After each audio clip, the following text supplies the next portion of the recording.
April 4, 2026న అహ్మదాబాద్లోని Narendra Modi స్టేడియంలో జరిగిన ఓ కీలక ఐపీఎల్ 2026 పోరులో గుజరాత్ టైటాన్స్, రాజస్థాన్ రాయల్స్పై ఉత్కంఠభరితమైన 4 వికెట్ల విజయాన్ని సాధించింది.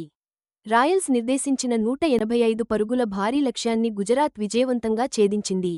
ఇంకా 2 బంతులు మిగిలి ఉండగానే 6 వికెట్ల నష్టానికి 186 పరుగులు చేసి విజయాన్ని అందుకుంది. సాయి సుదర్శన్ సాధించిన ప్రశాంతమైన అర్ధసెంచరీ టైటాన్స్ ఛేదనకు వెన్నెముకగా నిలిచింది. కీలక సమయాల్లో తన జట్టును ముందుండి నడిపించి విజయం దిశగా తీసుకెళ్లింది.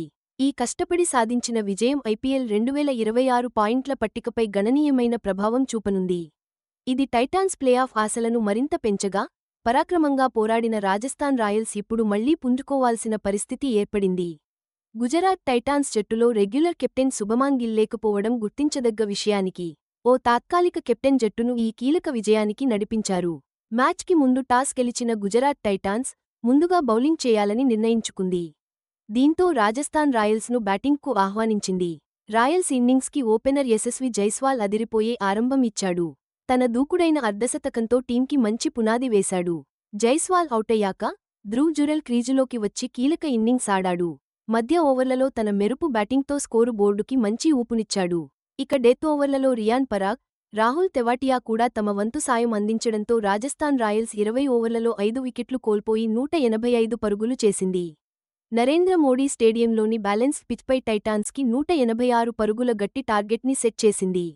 ఈ ఇన్నింగ్స్లో గుజరాత్ టైటాన్స్ తరఫున తుషార్ దేశ్పాండే, కగిసో రబాడా లాంటి బౌలర్లు కీలక వికెట్లు పడగొట్టి రాయల్స్ని కట్టడి చేసే ప్రయత్నం చేశారు. దీనికి తగ్గట్టుగా గుజరాత్ టైటాన్స్పై ఆదిలోనే ఒత్తిడి పడింది. రాజస్థాన్ రాయల్స్ పదునైన బౌలింగ్ ధాటికి వెంటవెంటనే వికెట్లు కోల్పోవాల్సి వచ్చింది.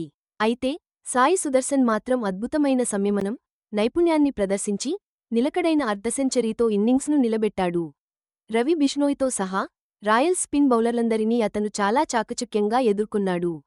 టైటాన్స్ చేజ్ను ట్రాక్లో ఉంచేలా కీలక భాగస్వామ్యాలు నెలకొల్పాడు. కొందరు కీలక బ్యాట్స్మెన్ వికెట్లు పడిపోయినా సరే, సుదర్శన్ ప్రణాళికాబద్ధమైన దూకుడుతో అవసరమైన రన్ రేట్ను అదుపులో ఉంచాడు. Gujarat Titans stand in captain వ్యూహాత్మక నిర్ణయాలు, సుదర్శన్ నిలకడైన బ్యాటింగ్తో కలిసి చేజింగ్ మధ్య ఓవర్లలో మొమెంటం కోల్పోకుండా చూసుకున్నాయి. ఇది ఒక ఉత్కంఠభరితమైన ముగింపుకు రంగం సిద్ధం చేసింది. మ్యాచ్ కీలక మలుపు తిరుగుతున్న సమయంలో చివరి ఓవర్లలో గుజరాత్ టైటాన్స్ స్కోరు వేగాన్ని పెంచాల్సిన పరిస్థితి వచ్చింది. ఒత్తిడి బాగా పెరిగిపోతున్న సమయంలో రషీద్ ఖాన్ తన బ్యాటుతో మ్యాచ్ గెలిపించే ఒక మెరుపు ఇన్నింగ్స్ ఆడి జట్టును ఆదుకున్నాడు. అతను కొట్టిన సరైన బౌండరీలు, తీసుకున్న తెలివైన రిస్క్లు మొత్తం మొమెంటంని పూర్తిగా టైటాన్స్ వైపు తిప్పేశాయి. రాయల్స్ బౌలర్లు ఎంత ప్రయత్నించినా, ఫీల్డింగ్లో పట్టు బిగించినా టైటాన్స్ లక్ష్యం వైపు దూసుకుపోవడాన్ని అడ్డుకోలేకపోయారు. ఆఖరి ఓవర్లో ఉత్కంఠ పతాక స్థాయికి చేరుకుంది. కానీ రషీద్ ఖాన్ చివరకు ఒక బౌండరీ కొట్టి గుజరాత్కు విజయాన్ని ఖాయం చేశాడు. ఇంకా 2 బంతులు మిగిలి ఉండగానే జట్టు 185 పరుగుల లక్ష్యాన్ని దాటేసిందని నిర్ధారిస్తూ ఈ ఉత్కంఠభరితమైన పోరుకు తెరదించాడు. ముఖ్యమైన ఆటగాళ్లు లేకపోయినా సరే, టైటాన్స్ బ్యాటింగ్ లైనప్లో ఎంత బలం ఉందో ఈ ప్రదర్శన స్పష్టంగా చూపించింది. ఈ గెలుపు గుజరాత్ టైటాన్స్ జట్టుకి ఐపీఎల్ 2026 పాయింట్ల పట్టికలో కీలకమైన పాయింట్లను జోడించడమే కాదు, శుభ్మన్ గిల్ లాంటి స్టార్ ప్లేయర్లు లేకపోయినా ఒత్తిడిని తట్టుకుని పరిస్థితులకు తగ్గట్టు ఎలా సర్దుకుపోయి ఆడతారో కూడా చాటి చెప్పింది. రాజస్థాన్ రాయల్స్ విషయానికి వస్తే, ఓడిపోయినా కూడా వాళ్ల ఆటలో వ్యక్తిగతంగా అద్భుతమైన ప్రదర్శనలు, అలాగే మంచి పోరాట స్ఫూర్తి, జట్టు స్ఫూర్తి స్పష్టంగా కనిపించాయి. ఇది ఈ సీజన్లో వాళ్లు పటిష్టమైన పోటీదారులుగా కొనసాగుతారని చెప్పకనే చెప్పింది. ఈ మ్యాచ్ ఆరెంజ్ క్యాప్ రేసులో కీలక పరిణామాలను కూడా చూపించింది. యశస్వి జైస్వాల్ ఇన్నింగ్స్ అతని సీజన్ పరుగుల సంఖ్యను గణనీయంగా పెంచింది. ఇప్పుడు 2 జట్లు కూడా రాబోయే మ్యాచ్ల మీద దృష్టి పెడతాయి.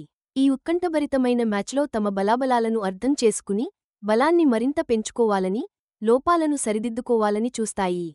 ఎందుకంటే ఐపీఎల్ 2026 సీజన్ ఇంకా తీవ్రమైన పోటీతో కొనసాగుతోంది కదా.